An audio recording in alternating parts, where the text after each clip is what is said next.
I just reviewed the last 3 months of my life, both personally and professionally. It's not only the first time I do this, but it's also the first time I share all of this publicly. And while going through the process, I thought to myself, whoa, has all of this really happened in just 3 months? I mean, 1st of Jan 2025 was only 3 months ago, but I don't know for you, it really feels like it's been miles away. I went through receiving my first ever investment, growing one business by 55%, while letting go of half of the team on the other business. We also saw AI breakthroughs coming from China that really challenged the American status quo, but also every industry. This really paved the way for incredible opportunities for entrepreneurs. And on a personal level, I went through protecting my time much harder than I used to do, telling my friends I kind of basically won't see them anymore, and coming up with a crystal clear prioritization table to know where and how I spend my time. Some things worked, some others didn't, and this is what I will share with you on this Q1 2025 review. If you're new to this channel, my name is Youssef and my friends call me Youss or the Youss, while autocorrect just loves to call me yourself. Welcome to the YoussTube. This is my personal channel where I'm sharing with you the highs and lows and behind the scenes of being a six-figure agency founder turned SaaS founder with zero technical background. So you can learn from my mistakes and all the things I learned along the way. Make sure to hit the like and subscribe button, and I'll say, yalla, let's go. All right, folks, this is the first time sharing all of this. I've got my notes in front of me. I usually like to take paper notes as well, but I have them in front of my computer. So if you see me sometimes go down, it's just because I have notes. This is unscripted, but because there's so much I want to share with you, both personally as well as professionally. And on professional state, there's two parts. One is the agency business, the Scalelab that I own. Also Scaleist, which is where I spend most of my time, and this is my software business. Yeah, so I'm recording this video on April 1st, and I'm thinking, where was I on January 1st? So that was literally 3 months ago. I spent New Year's and Christmas as well, actually, in Thailand with my parents, as well as my older brother, his wife, and his new daughter. They live in Vienna. My younger brother, who also lives in Hong Kong, joined us for a week, which was amazing. And my girlfriend was also around. So that was great. First time introducing the girlfriend to the family. Important moment. And when we were in Thailand, we stayed for another week in January. And then my parents came with me to Hong Kong to stay. That was the second time that they made it around here. But, since the year had already started, 1 week after 1st of Jan, I started feeling the itch of really getting started. Usually, this is some context for you. I shared it on previous videos as well. I like to think about my years with a guiding word. So I really enter every year with a guiding word that usually comes to me around the October, November timeframe. For 2024, my guiding word was allowance. So you can think about allowance in many ways. This was really primarily a way for me to think about what are the things that I should be allowing in myself that I should let go of so that I can allow other things into my life. And that had really a tremendous impact. I'm going to do a separate video on this because 2024 was a bit of a pivotal year for me when my brother moved to Hong Kong. My girlfriend came as well. I switched from the agency business to actually a SaaS business, which had already started before, but the transition was really difficult, but it led me to where I am right now. So coming back to, okay, I just flew back from Thailand to Hong Kong. My parents are around as well for another week. I was torn between, I want to spend more time with them to show them. It's the second time that they come to Hong Kong. First time was just before COVID. And now it's like 5 years later. So there are so many things that I found out that I wanted to show them. But also the weather, I can say, like, is a little bit colder at that time of the year, not dramatic. But I also was just really so focused on the business. I had things that I wanted to get started with that I really thought about. So this new guiding word for 2025 was the word wealth. And you can think about wealth in many ways. It's wealth of like financial wealth, wealth of experiences, let's say creative wealth, spiritual wealth, wealth in connections, but also thought about it in terms of wealth of time and energy. And these three elements of money, time, and energy are really things that kind of guided my past 3 months and will still guide my way through the entire year, I think. So I'm looking through my notes, and the first thing that I remembered was when I flew back with my parents, I started feeling the itch that I wanted to get back into work. I wanted to get really started with the year. Like the year had already started a week prior, and we flew back around the 6th or the 7th. I can't really remember exactly. But when we landed, I was like, okay, I really want to get into my rhythm. I want to get started with things. And there's stuff that I started to think about that I thought about the year before. So one was I like to protect my time because, this is the most valuable resource we have and we cannot retrieve it in any other way. And we're not always aware about what we do with our time. And that's a huge problem, in fact. We get our time absorbed by many things without necessarily knowing it. And primarily the phone or the screen that you're watching is one source of it. In 2023, December, I decided to quit Instagram because I realized that I was spending on average about an hour on the app.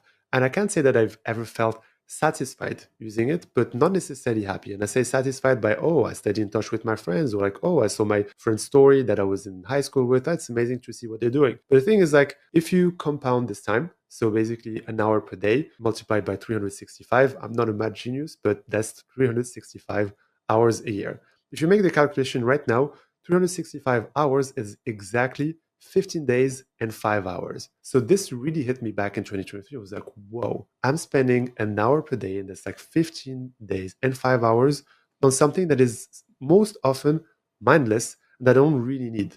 What would I do if I had this time back? This is a mental framework that you could also use for yourself, because I've been using it over time as well, which is if I'm spending 1 hour on something, whatever that is, some things are useful. For example, I like to spend 1 hour on a lunch, for example, or 1 hour working out. That's valuable to me because when I say on a lunch, I'm also socializing and I'm also learning things with the people I'm having lunch with, or even if it's just by myself, I like to take a good rest, meditate, or watch something at the same time. Maybe a video like this one, for instance. But essentially, if you're spending 1 hour doing something, that means that you're spending for an entire year. So 1 hour per day means 15 days and 5 hours. Think about all the things you could be doing that are valuable to your life.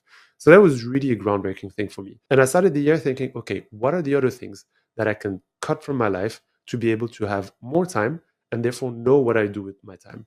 So I entered the year with really this desire of saying more no to things and protecting my time. And the best way I thought of doing this was actually to really publicly announce it. So I have several WhatsApp groups with friends from university, from high school, different groups of friends from Hong Kong, or people I met in Asia. So I get really bothered by too many notifications, and sometimes also that need of, okay, I still want to keep that tie, but that tie, I don't say that I want to cut my ties. It's just that, is it worth my time all the time to be that present, or can I have some level of presence that is not as active as before? So I sent a message to all of my friends, pretty long message, to tell them about my view on the year, the idea of looking at the year with the perspective of wealth. So financial wealth, time and wealth, wealth in experiences, wealth in knowledge, in so many ways. But also that I realized that a lot of the things that I was doing or that was absorbing my time was primarily consuming money, time as well, but also energy. And that this is kind of the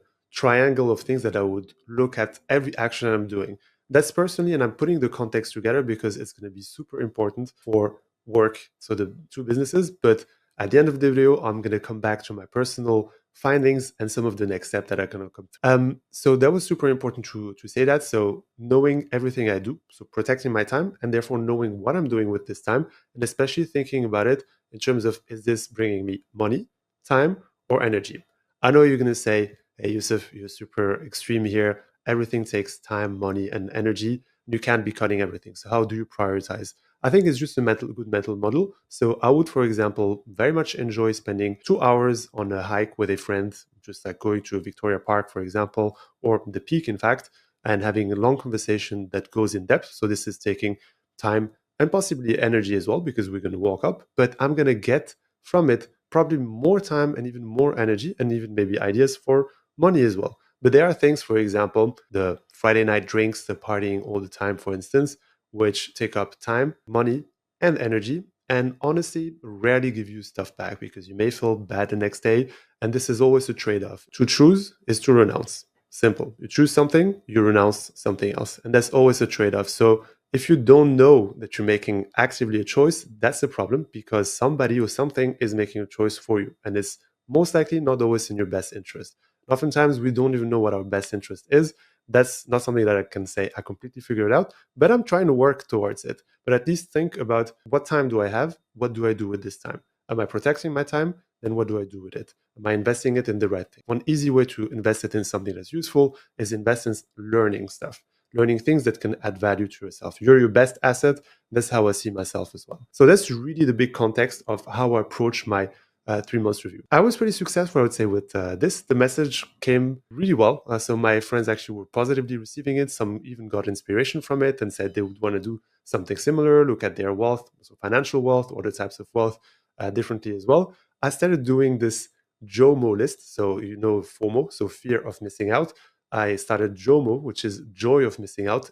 I didn't invent joy of missing out, but I just sort of creating a list of things that I was invited to that I said no to, and, and just compile it, which I'll probably give a value at the end of the year to know how many things I said no to, and put a value on time, but also possibly a financial value to how much this was worth and how much I saved in time and money by saying no to these things, so I can prioritize myself or the things that really matter to me. This was really cool. Actually, it was a lot of fun to do. And if you want at some point the list or the amount that I found, just hit a comment and I'll probably share that with you as well. Now, this is context. This is focused on, okay, wealth, stepping up, protecting my time, knowing what I do. As you know, I have two companies. One is the Scalelab. This is a marketing agency, and specifically it's a sales outsourcing agency or lead generation agency. We come in as a add-on of an existing sales team, and we help this sales team generate leads through email, LinkedIn, and cold call. So we're really like the first front. They don't hire people from us. We actually do the work for them to find people that could be interested in their products or services. This is B2B only. We're not talking about restaurants or B2C, e-commerce, whatever. We're actually talking about tech companies, service companies, and so on. This is the company that I started in 2019, which had pivoted in 2020, where my co-founder Arno joined me back then, which is still around today. So something that's super important is at the start of the year, 1st of Jan, we had Thibaut, who just started with us. Thibaut was an ex-client of the Scalelab. So he had reached out to us back in 2023 to become a client. We worked with them for about 6 months. He was super happy with the results we delivered and pretty satisfied actually with what he got out of it. And since his business scaled to the scale that he wanted and he automated a lot of the things where he didn't need to be invested anymore in it, he had extra time. He loved the brand that we created. He loved the service that we had. And we had conversations for the last 6 months, from, let's say, August, kind of, let's say, July 2024 to December, where we decided, okay, let's get started, do something together. And he joined us as the new managing director for the business. A huge change. This is the first time I work with somebody who, not Arno, for example, my co-founder, who I find also much smarter than I am in many ways in business, and he brings so much value. For the AI nerds, he's a really, really big nerd, I can tell. And the value of having somebody around like this shifts really a perspective on how we work. But it's super critical because, we can have several businesses, but you cannot be involved in all of the business at the same time, because otherwise, you just lose focus. So it was either, we choose to focus only on Scaleist, and we close the Scalelab, or we work together to bring Scalelab up, the agency, and Scaleist, I can focus more on it. So that was perfect in the transition. I'm contextualizing a little bit. I'm checking my notes at the same time. So we had Thibaut starting. He really hit the ground running very quickly. He knows our service. He loves it. So it's very easy for him to explain what's to be done. He has also extensive experience in sales, and he brings now this new perspective of AI. I personally spent, since last summer, August, about half an hour to an hour per day looking through the news in AI. And I really saw before 2025 how this would be impacting our industry, but also every single industry. When people think and say AI, we usually think about ChatGPT, so just simply asking questions. But we forget about, for instance, Agentic AI, which is coming through this year. Agentic AI is really the difference between having just one answer, but having actually tasks and actions repeated automatically. I'm not talking about automations, but can you imagine about similar to a person who does actions and reports to you. This year is really going to change with this. And just between January 2025 and April 1st today, huge changes. We've seen the rise of DeepSeek, for example, that completely challenged, say, American AI, but also puts high competition so that every provider of LLMs has to compete against the others and release better models. For us consumers, it's amazing because we get best all the time. We can switch different models as soon as they get released, and they get better as well. What it means also on a business standpoint is that you have leverage. I'm going to give you a simple comparison. You can think about a lumberjack who uses an axe to cut wood. It's going to take some time to chop off a tree, but if he has an electric saw, that would go a lot faster. But if you had even a truck with several saws, it would really get even more trees together. The point of this comparison is just that we're talking about a tool. AI right now is a tool, and knowing what tool you're using gives you just a different level of leverage. So understanding how you can use it and apply it to yourself or your business is a game changer. And I really think there's going to be a world between those who know how to use AI and those who, sadly, I'll say I exaggerate to polarize, who will be used by AI in a certain way, or just like, be let go by AI in a way. It's extremist, I'm saying that. I just think that there is an opportunity.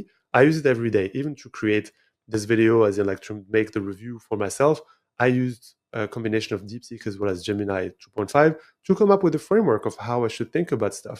And I got really great questions. If you want some of the prompts that I used so that you can use it for yourself, just put it in the comment section and I'll share it with you happily. So with the new AMD starting, a lot of things came through as well. We realized that, okay, Scalelab, AI, there's a lot of things that we can be doing together. Right now, we had a team of 5 people in the agency who were working full time on it. Some of them were working with us for the past 3 years.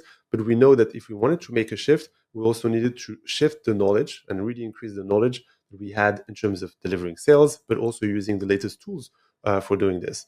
We did a review within the team. So we have an idea of where we want to go with Scalelab. So improve a lot the processes that we have, but especially productize, meaning all of the knowledge that we have to put it into trainings, for instance, but also into new SaaS businesses. SaaS stands for software as a service, which is the second type of business that I have. It's any of your subscription-based, if you want, softwares that you're using. Can be a Canva, sometimes even your Outlook subscription is a SaaS. Spotify, if you're using, is also a SaaS in a way. You can think about it this way. It's a software that you use on a subscription basis. It's a great business model, actually, and it's very helpful for whoever is using it, as well as valuable for whoever is creating it. So with all the knowledge we have, we can productize the knowledge. So in terms of trainings, but also in creating new companies, so new SaaS. Thibaut came in with this vision to help us achieve this, in fact. And the team that we had, very good team, really delivered strong results on the lead generation front. I mean, over the past years, we've generated over 150 million in pipeline value for all of the businesses we worked with, and we're still ongoing with that. But realized 2 things with implementing new AI processes. One is that we would get leverage, as I said, with the lumberjack, chopping wood with one axe or actually having a truck. One is you can get more leverage, but you need also people who can run this truck. And we realized that the team that we had wasn't, let's say, at that stage, but also for the processes and the steps that we were taking were not really a fit. That was a really, really, really difficult stage of the last 3 months, which was we tried to train them, we tried to put them into different buckets and put a vision towards it. But the thing is, it was costing not only time as well as money to do it, whereas we had systems in place using AI that actually replaced a lot of the work that this team was doing. So we had to come to the conclusion to separate, actually, because we didn't have anywhere to put these people. And especially, I think it's just that the business at some point, for the vision where it came, it outgrew, but also it needed some time to adjust itself. So meaning we're changing the processes, we're putting in place new things, that all of these new things did not fit with what the previous team was. Some people are still in the team and they have really well adapted. They have taken over the use of AI, and they have so much more leverage as individuals rather than as a bigger team with less leverage, I would say, and with less AI. So that's a message also for you. If you're listening and you haven't yet jumped on the bandwagon of AI, do so. Learn about prompt engineering first. And for any action you're doing in your life, just ask your AI. It can be any, like ChatGPT, DeepSeek, Claude, whichever you want. Just get started and see what results you get. It's faster access to knowledge than your regular Google search because it's structured knowledge as well. That's the first step. So now the way we're seeing the Scalelab evolve as a business, as an agency, is we're offering cold calling, emailing, as well as LinkedIn. And we're going to shift our service primarily to cold call because we're seeing in the region a really good output in terms of results cold calling. I know a lot of people say that cold call doesn't work. It's a matter of how you do it always. Our team is always super well trained on what we're doing in cold calling. I personally have done cold calling for a long time. Arno has done some as well in even more extensive way, and Thibaut as well. So we have really good processes to do this, and this is how we train our teams for that. Now, it's also a very competitive channel because you can reach anyone anytime, and as soon as you have them on the phone, for example, if you're a good cold caller, you can actually create a relationship. Whereas on an email, it's easy for anybody to send an email. It's really at scale. You have to be a lot more creative in your approach. It doesn't mean it doesn't work, but it's so much more competitive, and there's a lot less people doing good cold calling. So actually, we found an opening in cold calling, and we're getting really good results with this just because we have the teams and the processes to do that at scale. So we're focusing on this, but at the same time, we're creating a sales fundamentals masterclass that includes LinkedIn, email, as well as deal closing masterclass. So this is really all of the knowledge we have added on top of it, layers of AI to really improve and max out kind of the learnings that we have on this, put this as a training, and at the same time, ship new SaaS products. So this is what we're looking for next. And when we're talking about SaaS, I cannot not talk about Scaleist. This is my way of doing a transition to my second business. So introducing Scaleist very briefly, Scaleist is a software that is used by salespeople who are primarily searching for prospects on LinkedIn Sales Navigator. LinkedIn Sales Navigator is just the paid version of LinkedIn, which gives you a lot better filtering options. If you're a sales, I don't know actually any top performing sales who is not using Sales Navigator. So if I haven't used it yet, I recommend you getting started. They usually have a 1 month free trial. Just go for it. You'll see the difference. But anyways, Scaleist is essentially a Chrome extension that salespeople use when they build up contact lists. They find people on Sales Navigator, thousands, tens of thousands, hundreds of thousands of people. They need to put them onto a list, but also find the professional details like work emails, sometimes mobile numbers, anything they need to basically get in touch with them in a personal way. So we offer them the possibility to create those lists in the matter of minutes. It's just like simple clicks, creates your own list. So you can create your own market if you want from your searches on LinkedIn.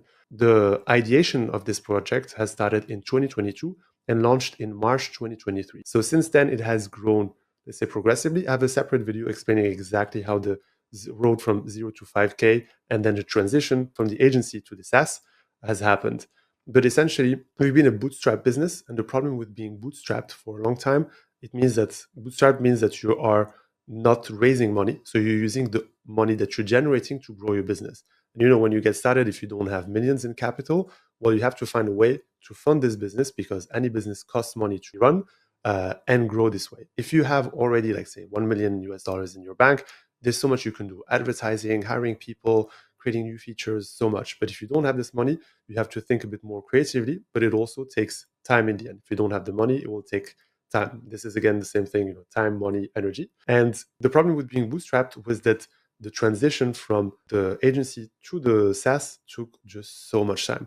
Really so much time. It was extremely draining. I have a separate video explaining exactly how we made this transition, the mistakes that we should have avoided, and how we still made it happen despite the difficulty, but it took time and actually a lot of energy to achieve this. What happened this year for the past 3 months is that we actually joined an accelerator called TinySeed that focuses primarily on B2B SaaS businesses just like ours. We in fact joined the program in November 1st. So that was after we went through the really huge dip. This is when we had already picked up.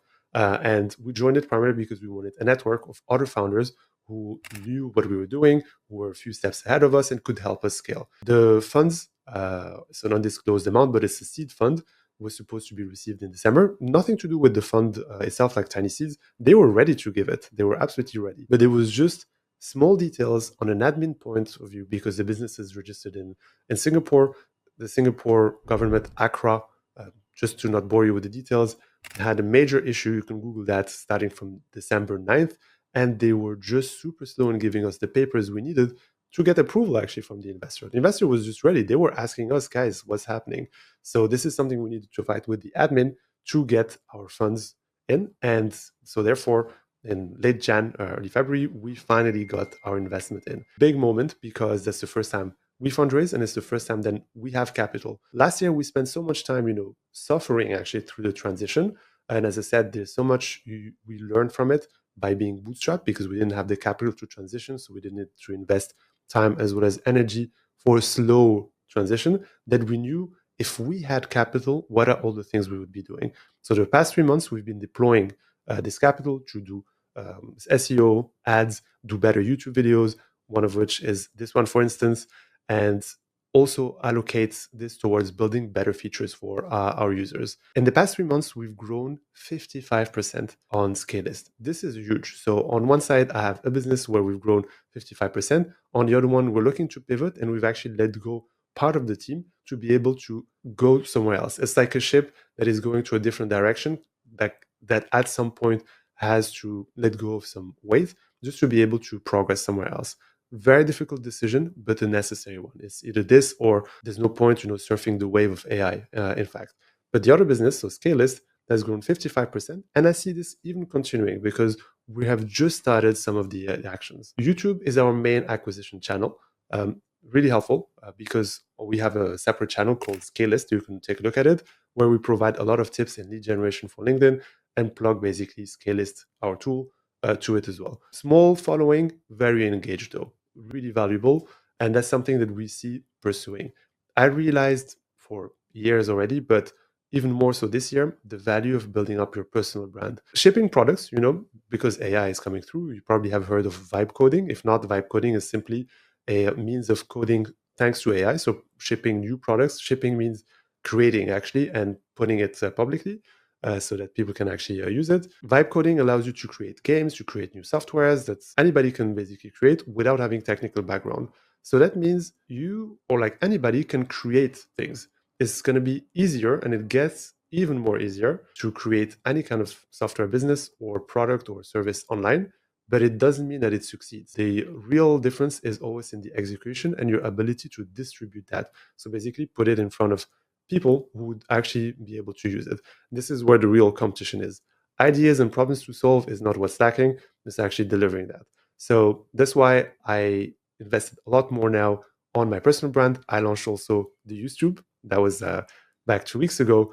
And that's something that I'm pretty happy with, and I'm going to continue doing it. I am sharing this openly for the first time in my life, and it's kind of weird also in a way to talk to a camera, but I'm actually thinking that I'm talking to you right now when I do this, because otherwise it's a bit of a weird approach, I find. But the thing is, with this, I want to establish a connection with you. I really want to learn also from you, know what problems you have. If you face similar things, I also want to learn from you in terms of, have you been through what I've done, and you have maybe ideas that I could also use for my own business. And that's a very important part. Now, coming back just as a summary of the two businesses, one is, let's say, getting stabilized. We have a new MD starting, very smart person who's focused a lot on pivoting the business. So not completely changing what we have, but using all of the knowledge. So in terms of productizing, so in terms of creating trainings, but also creating new SaaS businesses through the same industry and the knowledge that we have.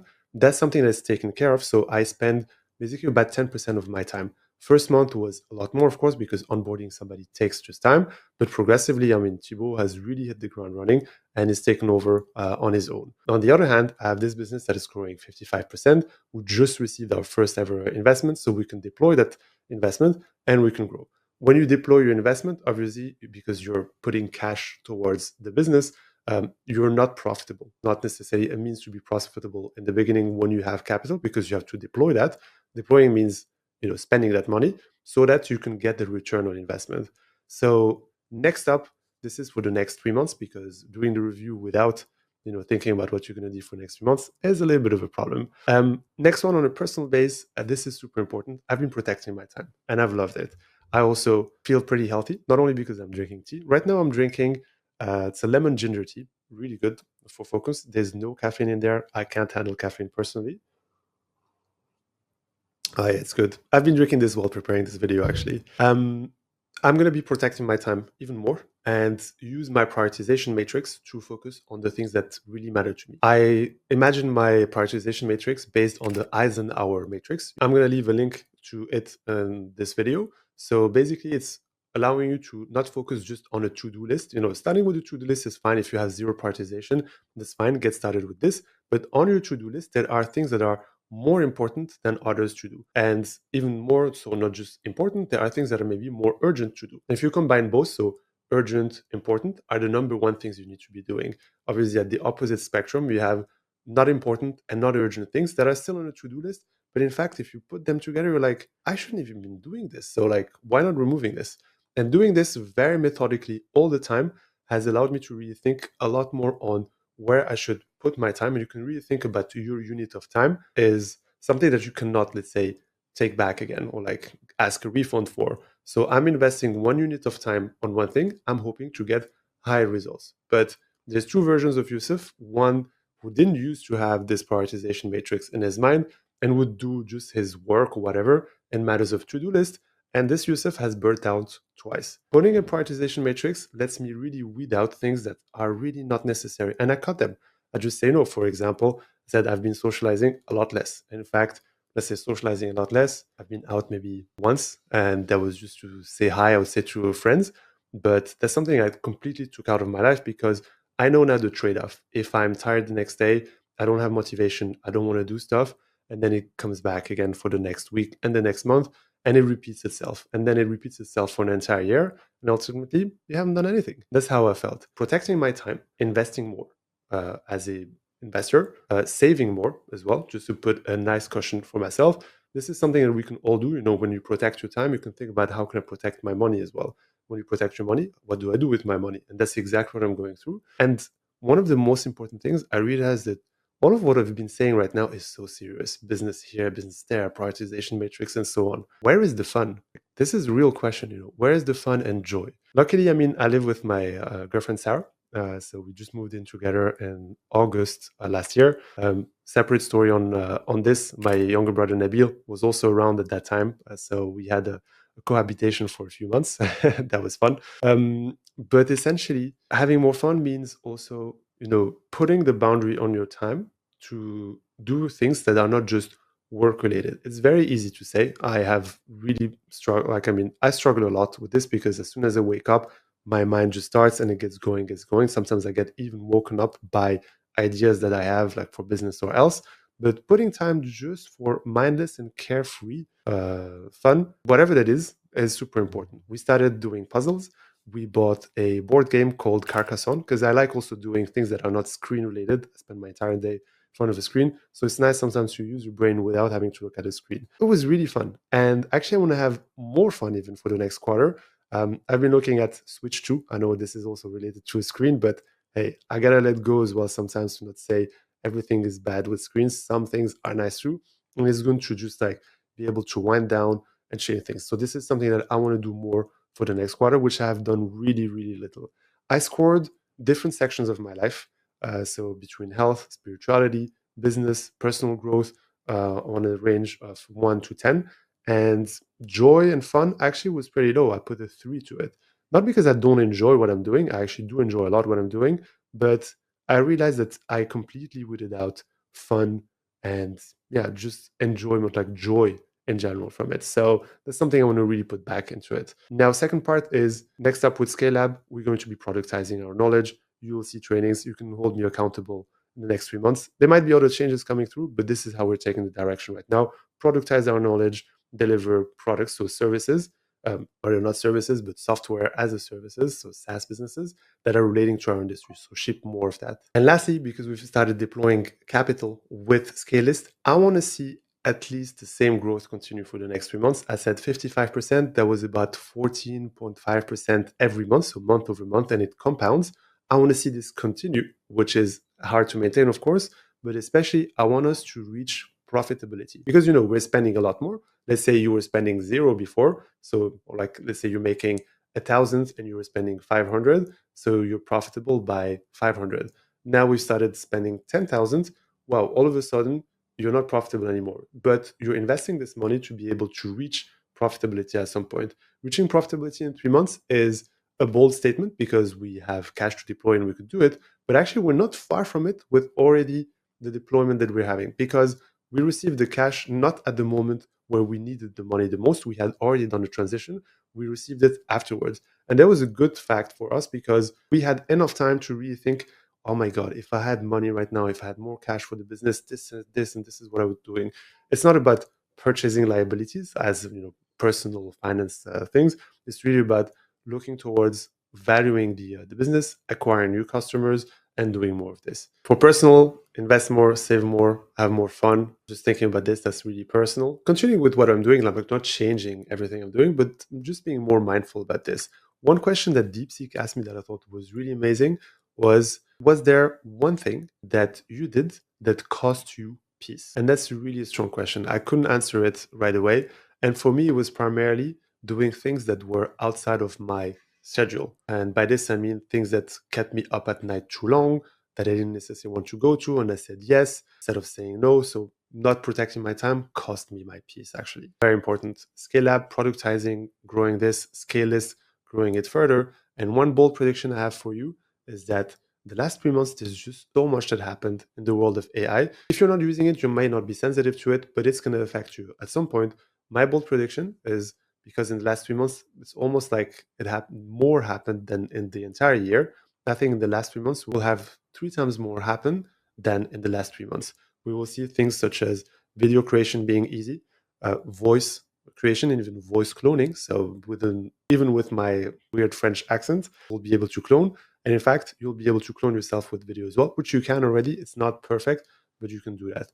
And Agentic AI, which is having a team member in companies that is simply an agent that delivers automatic tasks and can even report to you just as a human, actually. A lot more scalable. It's scary to think about it, but it actually asks the question of, if our intelligence is not needed, what is the purpose of our life? My opinion is creativity, actually. So thanks for listening to this video. If you want more about the topic of founding a business, growing your business, the difficulties of it, I have more that you can watch as well. So subscribe, like this video, and have a good quarter.